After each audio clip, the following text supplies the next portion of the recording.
आप सभी श्रोता मित्रों को हार्दिक नमस्कार। प्रस्तुत है मालती जोशी जी द्वारा लिखित कहानी बोनस में आशीर्वाद। बिन्नी की शादी हो रही है, मैंने बुरा सा मुंह बनाकर कहा। कौन बिन्नी? इन्होंने पूछा। बिन्नी को नहीं जानते? कमाल है भाई, ये बिन्नी कोई प्रियंका गांधी या प्रियंका चोपड़ा तो है नहीं कि सारा हिंदुस्तान उसे जानेगा। बिन्नी मतलब माँ की केयर टेकर। ओह अच्छा, वह नाम बिंदिया और बाल विधवा। छी, इतनी घटिया बात आप कैसे कर सकते हैं? ये अनमोल वचन मेरे नहीं, आपके प्रिय दीदी रानी के हैं। इस बार हम लोग माँ की 75वीं सालगिरह मनाने के लिए इकट्ठा हुए थे, तब मैंने पूछा था कि यह कौन है। तब दीदी ने आँख के अंधे नाम नैनसुख की तर्ज पर यह जवाब दिया था। ये दीदी भी ना कभी कभी गजब करती हैं। खैर, दीदी को छोड़ो और यह बताओ, तुम क्यों इतनी दुखी हो रही हो? बिन्नी की शादी हो रही है तो खुशी की बात है, पर तुम्हारा सुर ऐसा है मानो बिन्नी को कैंसर हो गया हो। बिन्नी के लिए खुशी की बात होगी, पर ज़रा माँ के बारे में सोचिए, उन्हें अब कौन देखेगा? भाई साहब तो सारे झंझटों से मुक्त होकर अमेरिका जाकर बैठ गए हैं। अब जो कुछ सोचना है मुझे और दीदी को ही सोचना है। बिन्नी की शादी की बात माँ को पता है? माँ को पता है? अरे वही तो इस नाटक की सूत्रधार हैं। अपने पैरों पर कुल्हाड़ी मारना इसी को तो कहते हैं। वे ही सूत्रधार हैं मतलब? अरे उन्होंने ही आगे बढ़कर लड़का ढूंढा है। लड़का क्या, पूरा आदमी है, 2 बच्चों का बाप।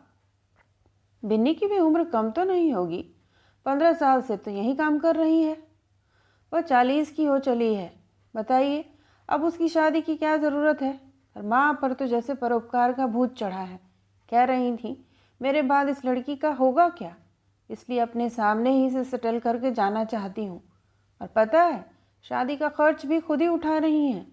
मुझे और दीदी को भी आदेश मिला है कि 5-5 साड़ियाँ और एक सफारी सूट का कपड़ा लेकर आना है। बोली कि छोटी बहन की शादी है, कंजूसी मत करना। वाह, मतलब हमारी साली साहिबा की शादी है?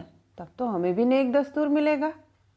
आपको तो बस हरदम मजाक ही सूझता है, स्थिति की गंभीरता को तो कभी समझते ही नहीं।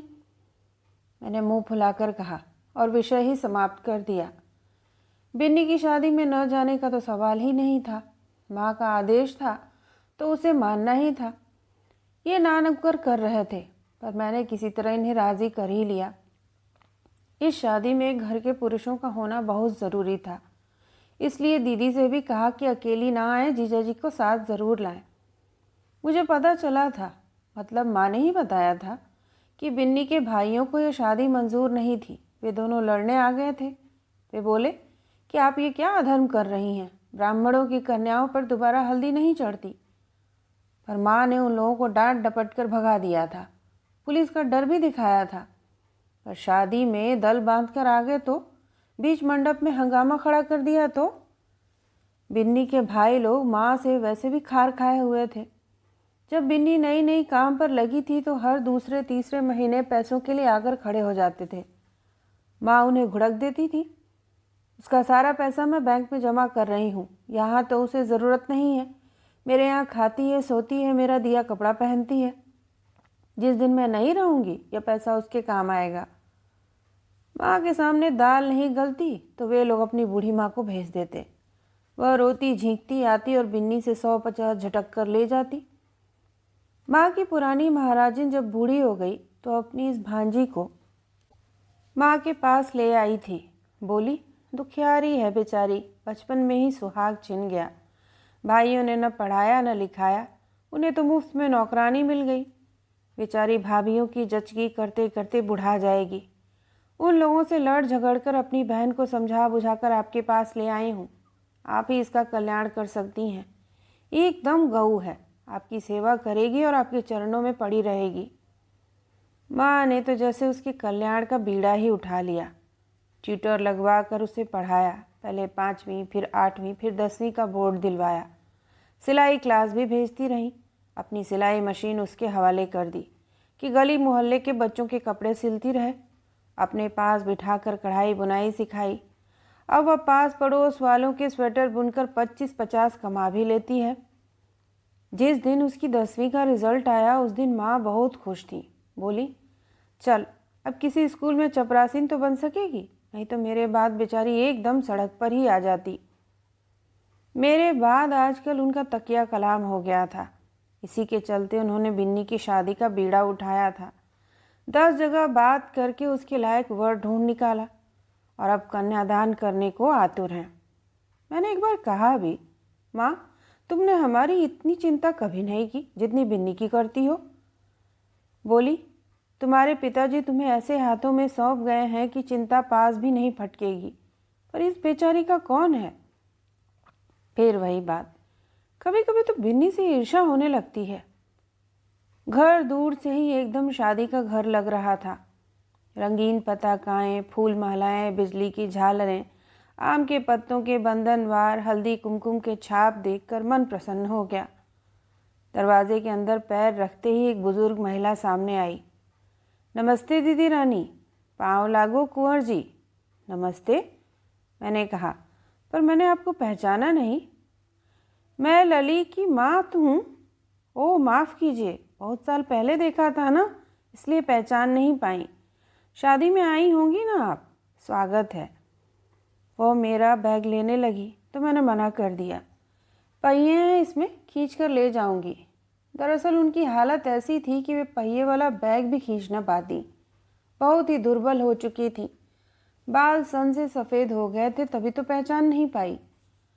तब तक मेरी आवाज़ सुनकर दीदी बाहर निकल आई। अरे आप लोग कब आए? बस अभी 2 घंटे पहले ही पहुँचे जाते हैं। फिर कमरे में जाते जाते दीदी ने पूछा, स्वागत किसका कर रही थी? बिन्नी की माँ का। वे होस्ट हैं पगली, तभी तो तुम्हारे स्वागत के लिए खड़ी थी। मतलब अब वे यहीं रहेंगी। बेटों ने कह दिया है कि बिन्नी की शादी में जा रही हो तो अब वहीं रहना, घर लौटने की ज़रूरत नहीं है। और हमारी करुणा निधान माता राम ने तुरंत उन्हें अपनी शरण में ले लिया। This is a blessing in disguise दीदी। हम लोगों को चिंता हो रही है ना कि बिन्नी चली जाएगी तो माँ का क्या होगा। अब वह समस्या हल हो गई। हालत देखिए उनकी, कि क्या काम करेंगी। काम करने के लिए तो लोग हैं ना दीदी।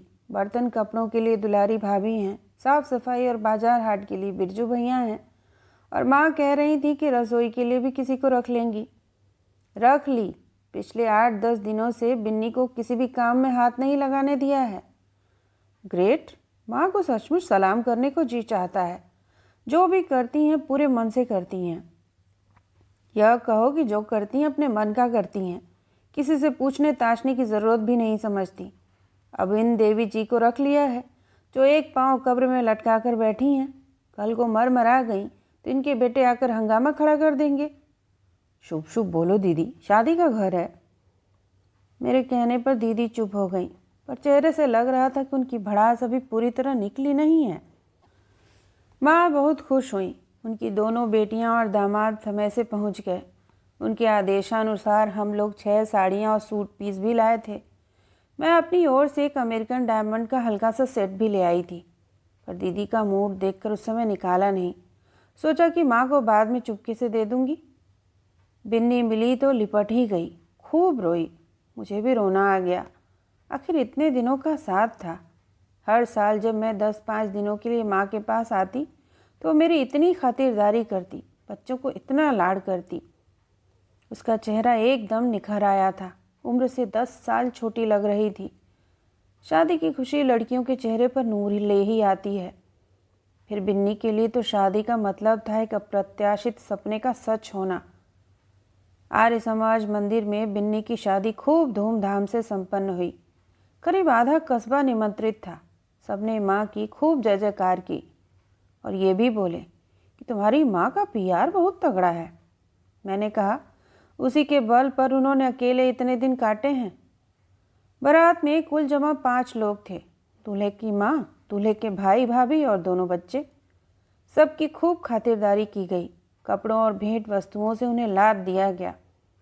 दूल्हे की माँ गदगद थी, कृतज्ञ भाव से बोली, बहन जी आपने मेरा मरना आसान कर दिया, नहीं तो इन बच्चों की चिंता के मारे मैं हलकान थी। विदाई के समय बिन्नी खूब रोई। इतना तो शायद हम दोनों भी अपनी शादी में नहीं रोई थी। और माँ जितना बिन्नी के लिए रोई हमारे लिए नहीं रोई थी। जैसा कि बेटी की विदाई के बाद होता है, घर एकदम सूना हो गया था। बिन्नी अपने 15 साल के अस्तित्व की छाप घर के हर कोने में छोड़ गई थी। मुझे डर लगा कि माँ यह सब कैसे झेल पाएंगी। मैंने 2-4 दिन रुकना चाहा तो माँ ने साफ मना कर दिया। बोली तुम बच्चों को नौकरों के भरोसे छोड़ आई हो, यह मुझे ज़रा भी अच्छा नहीं लगा। ज़माना कितना ख़राब है जानती हो।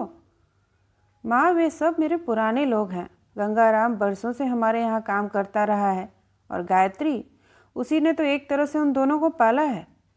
फिर भी तुम अब लौट जाओ, मेरे अकेलेपन की चिंता मत करना। मुझे तो अब इसकी आदत हो गई है। अगर मैं कहूँ कि कुछ दिन चलकर मेरे पास रहो तो तुम मानोगी नहीं। इस मामले में खासी दकियानूसी हो। वे सिर्फ हंसकर रह गईं। रात को सोने से पहले माँ ने हम चारों को कमरे में बुलाया और सामने बिठाकर नेक दस्तूर किया। दामादों को चांदी के गिलास, हम दोनों को साड़ियाँ और बच्चों को लिफाफे। इन्होंने घर पर मजाक किया था, पर माँ ने सचमुच परंपरा का निर्वाह किया। यह सब करने के बाद माँ ने पूछा, अब एक बात बताओ, इस घर के बारे में तुम्हारा क्या ख्याल है? मतलब घर में कितना इंटरेस्ट है? क्यों, बिन्नी के नाम करना है? दीदी तपाक से बोली। माँ ने उन्हें घूर कर देखा, फिर शांति से बोली, बिन्नी को जो देना था मैं दे चुकी। अब कुछ देना पावना बाकी नहीं है। कभी तीज त्योहार पर आएगी तो साड़ी चूड़ी कर दूंगी बस। फिर क्यों पूछ रही हो? इसलिए कि घर को रखना चाहोगी तो नीचे ऊपर दोनों हिस्से करके तुम्हारे नाम कर दूंगी। और भैया? मैंने पूछा। उसने कह दिया है कि मुझे कोई इंटरेस्ट नहीं है, मैं हिंदुस्तान वापस नहीं आऊँगा। आया भी तो किसी शहर में ही रहूँगा। तो अब तुम ही लोगों को तय करना है। ऊपर तो किराएदार है ना? मैंने कहा। हैं तो तुम्हें कौन सा यहाँ रहना है, किराया लेती रहना। वाह क्या किराया है, दीदी ने व्यंग से बोली। बेटा तुम शहर से तुलना मत करो, यहाँ इससे ज़्यादा कोई नहीं देता। फिर इतने से किराए के लिए घर को क्यों बर्बाद कर रही हो? ज़रा भी प्राइवेसी नहीं है, दिन भर बच्चों की चिल्ल पों मची रहती है सो अलग। बेटा यह घर किराएदारों के हिसाब से बना ही नहीं था। सोचा था कि सब लोग इकट्ठा होंगे तो इतना बड़ा घर तो चाहिए ना, पर सब लोग इकट्ठा कितनी बार आए। एक तुम्हारे बाबूजी की 13वीं पर, दूसरी बार मेरी 75वीं सालगिरह पर, अब शायद मेरी। प्लीज़ माँ, मैंने माँ को टोक दिया तो वे चुप हो गई। फिर दीदी से बोली, सारिका इस उम्र में प्राइवेसी की नहीं कंपनी की ज़रूरत होती है। वक्त ज़रूरत पर आवाज़ देने के लिए कोई पास में है, यह एहसास बड़ा सुकून देता है। रही बच्चों की चिल्पों की बात, तो मैं तो इसके लिए तरस गई हूँ। नाती पोतों की किलकारियाँ सुने अरसा हो गया। पहले छुट्टियों में बच्चे नानी के घर जाते थे, अब शायद वह रिवाज भी ख़त्म हो गया। अब छुट्टियाँ होती ही कहाँ हैं माँ? मैंने कहा। मार्च में स्कूल वाले परीक्षा देकर रिजल्ट निकाल देते हैं, फिर अप्रैल में नए सेशन शुरू करके छुट्टियों के लिए ढेर सारा होमवर्क दे देते हैं। बच्चे भी परेशान होते हैं और माँ बाप भी। ऊपर से ये हॉबी क्लासेस अलग चल गई हैं।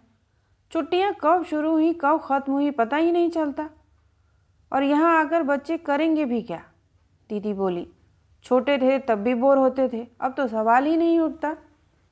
माँ तुम्हारा दूसरा ऑप्शन क्या है? मैंने दीदी की बातों से माँ का ध्यान हटाने के लिए कहा। दूसरा ऑप्शन यह है कि घर को बेच देते हैं, पैसा तुम दोनों बांट लेना। और भैया? उसने कह दिया है कि जो देना है सारिका राधिका को दे दो, मुझे कुछ नहीं चाहिए। और घर बिक जाएगा तो तुम कहाँ रहोगी? अभी थोड़ी ही मेरे मरने के बाद। हाँ एक बात और है। क्या? ये बिन्नी की माँ अगर मेरे बाद भी बनी रही तो उसे एक कोना दे देना, पड़ी रहेगी। दोनों 150 भेजती रहना, उसकी ज़िंदगी कट जाएगी। मेरी समझ में नहीं आता यह बला तुमने आखिर क्यों पाल ली है? दीदी के स्वर में खासा रोष था।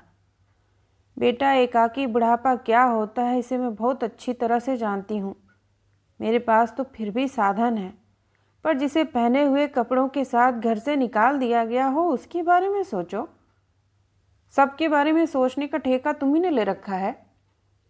ये पूर्व जन्म के ऋणानुबंध होते हैं बेटा, नहीं तो बिन्नी मेरे पास ही क्यों आती। दुनिया में और भी तो घर थे। खैर, मैं बिन्नी की माँ का भार तुम पर नहीं डालूंगी। ऐसा करो, घर का जो पैसा आएगा उसमें से 5-10 हज़ार बैंक में डाल देना। ऐसी व्यवस्था कर देना कि उसका खर्चा पानी चलता रहे। बाद में वो रकम बिन्नी को दे देना। इतना झंझट करने की ज़रूरत क्या है। ये 5-10 हज़ार उनके बेटों को दे दो। रुपयों के लालच में वह माँ को रख लेंगे। जो बेटे माँ को घर से बेदखल कर सकते हैं, उनका कोई भरोसा है क्या। जीजा जी ने इतनी देर बाद पहली बार मुंह खोला था। वे लोग पैसे भी हड़प लेंगे और माँ को भी भूखों मार देंगे। वैसे भी वो कौन सी 100 साल जीने वाली हैं। प्लीज़ सारिका। अच्छा हुआ जीजा जी ने ही दीदी को घुड़क दिया। हम लोगों की तो हिम्मत नहीं थी। इसके बाद कमरे में एक असहज सी चुप्पी छा गई। उस सन्नाटे को तोड़ते हुए कुछ देर बाद ये बोले, माँ जी, मैं एक बात कहूँ। बोलो बेटा, इसीलिए तो तुम सबको बुलाया है कि सबकी राय मालूम हो। यह घर बाबूजी ने इतने प्यार से बनाया है, इसे आपका नाम दिया है। कल को यह बिक जाएगा तो आप लोगों की याद के साथ नाम भी खो जाएगा। जब हम ही नहीं रहेंगे बेटा, तो नाम के रहने न रहने से क्या फ़र्क पड़ता है। लोग तो चले जाते हैं माँ जी, पर उनका नाम रह जाता है। हर व्यक्ति यह कोशिश करता है कि उसके बाद भी उसका नाम बना रहे। ठीक है, पर इसके लिए क्या करने को कहते हो। इस घर को बिन्नी की माँ जैसी निराश्रित असहाय वृद्धाओं के लिए आश्रय स्थल बना दिया जाए तो। भाई साहब, आप क्या कहते हैं। इन्होंने जीजाजी से पूछा। आइडिया तो बहुत अच्छा है, बशर्ते तुम मुझसे कोई डोनेशन न मांगो। हमारे आपके डोनेशन से क्या होगा, इसके लिए तो हमें कोई एनजीओ पकड़ना पड़ेगा। संदीप, क्यों हम बहनों का हक मार रहे हो। हमारी माता श्री पहले ही बहुत पहुंची हुई हैं, उस पर तुम नए नए आइडिया परोस रहे हो। दीदी, मैंने सोचा कि यदि यह घर बिक भी गया तो इस छोटे से कस्बे में इसका कितना पैसा मिलेगा। जो मिलेगा उसके भी 2 हिस्से होंगे। 3 कहो। बिन्नी की माँ को भूल गए। फिर तो आपको बहुत हिस्से करने पड़ेंगे। बिरजू भैया के बेटे की इंजीनियरिंग की पढ़ाई इसी घर से हो रही है। दुलारी भाभी की बहुओं को यहीं से सिलाई मशीनें हासिल होती हैं। ऊपर वाली भाभी मोंटेसरी माँ जी के भरोसे ही ट्रेनिंग ले रही हैं। तुम तो बड़े खुफिया निकले दामाद जी। माँ हैरान थी। माँ, इतना पुण्य जोड़कर क्या करोगी। यही तो साथ जाएगा बेटा, बाकी सब तो यहीं छूट जाना है। इसी आध्यात्मिक नोट पर वह महफिल बर्खास्त हो गई। सुबह मैं तैयार हो रही थी तो देखा दीदी रानी अभी गाउन में ही घूम रही हैं। आप लोग देर से निकलोगे क्या, मैंने पूछा। नहीं, मैं 2-4 दिन रुकने की सोच रही हूँ। सब लोग एकदम चले जाएंगे तो घर सूना हो जाएगा। मैं भी रुकना चाह रही थी, पर माँ ने साफ मना कर दिया। तुम्हारे बच्चे छोटे हैं ना, मेरे साथ यह प्रॉब्लम नहीं है। लौटते में मैंने इन्हें रास्ते में बताया। अच्छा है दीदी 2-4 दिन रुक रही हैं। सब लोग एकदम चले जाते तो घर सूना हो जाता, माँ दुखी हो जाती। तुम्हें क्या लगता है कि आदरणीय दीदी तुम्हारी माँ का अकेलापन बांटने के लिए रुकी हैं। मतलब जल्दी ही पता चल जाएगा। इनका अनुमान एकदम सही था। सप्ताह भर में ही माँ का फ़ोन आ गया। सारिका, मैं विल बनवा रही हूँ, सोचा मोटा मोटी बातें तुम्हें बता दूँ। तुम्हें मरने की इतनी जल्दी क्या पड़ी है माँ। मैं कोई आज ही मरने वाली नहीं हूँ, पर हर काम समय से हो जाए तो अच्छा है। पता नहीं बाद में हाथ पैर आँख कान और खासकर दिमाग सलामत रहे कि ना रहे। तो सुनाऊँ। हाँ बोलो।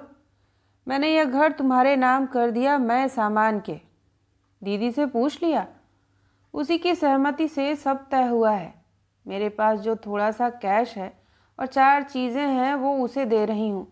तुम्हें मेरा कोई गहना पसंद हो तो बता दो, ताकि अलग रख दूँ। नो चीटिंग मामा, मुझे तो दे रही हो वह सिर माथे। अब प्लीज़ बार बार जाने की बात मत करना, मन दुखी होता है।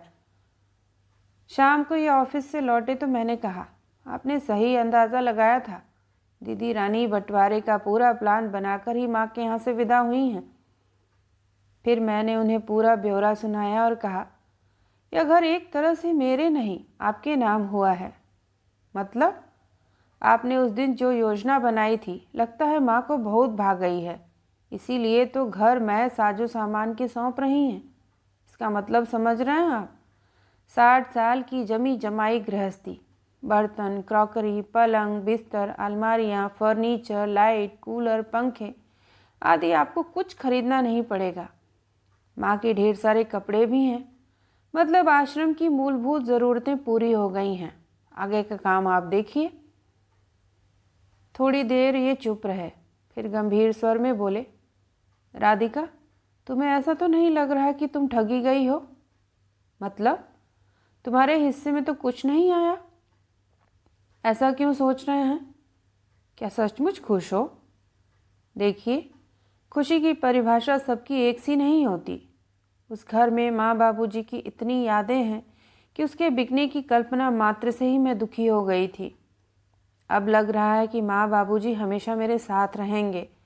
उनका आशीर्वाद हमेशा मुझे मिलता रहेगा और बोनस में उन लोगों के आशीर्वाद भी मिलेंगे जो उस सुमन वाटिका में आकर रहेंगे। यह कल्पना ही इतनी सुंदर थी कि मुझे रोमांच हो आया। तो यह थी मालती जोशी जी की कहानी बोनस में आशीर्वाद। सुनने के लिए आप सभी का धन्यवाद।